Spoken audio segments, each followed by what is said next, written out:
Video का उद्देश्य किसी का इंसल्ट या किसी को भावनाओं का ठेस पहुंचाना नहीं है। इस वीडियो का सिर्फ और सिर्फ मनोरंजन के लिए बनाया गया है। इसे अपने दिल पर ना ले। हम सभी कलाकारों का सम्मान करते हैं। धन्यवाद।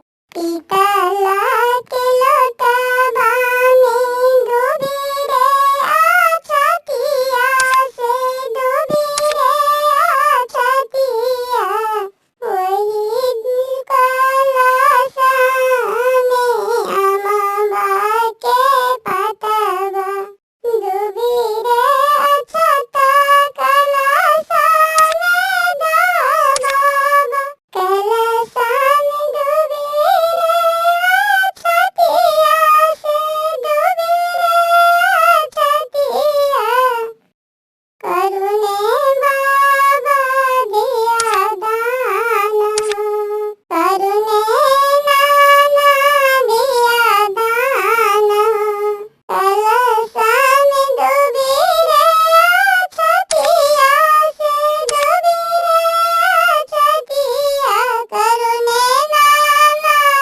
फूलई कलशवा में डूबी रे आछतिया से डूबी रे आछतिया से करुणा भैया दाना करुणा भैया कन्या दाना हरे हरे डूबिया आछतिया पीतला के कलशवा में करुणा भैया दान हरे हरे डूबिया आछता रे डूबिया से डूबी रे आछता करुणा बाबूजी कन्यादान कन्यादान करू बाबूजी करुणे बाबूजी दिया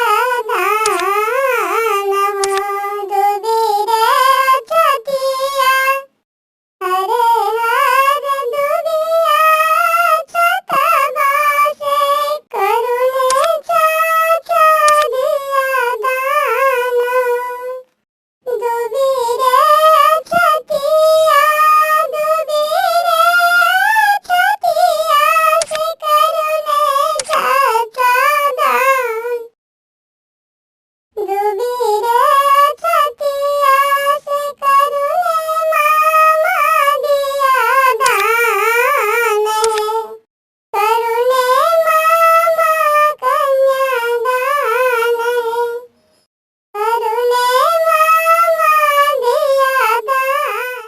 बिल्ली रानी गीत यूट्यूब चैनल पे आपका स्वागत है। यहाँ पर आपको एनिमेशन वीडियो गीत मिलेगा। अगर आपको यह चैनल बिल्ली रानी गीत आपको पसंद है तो अपना कमेंट करें और साथ साथ चैनल को सब्सक्राइब जरूर करें। धन्यवाद।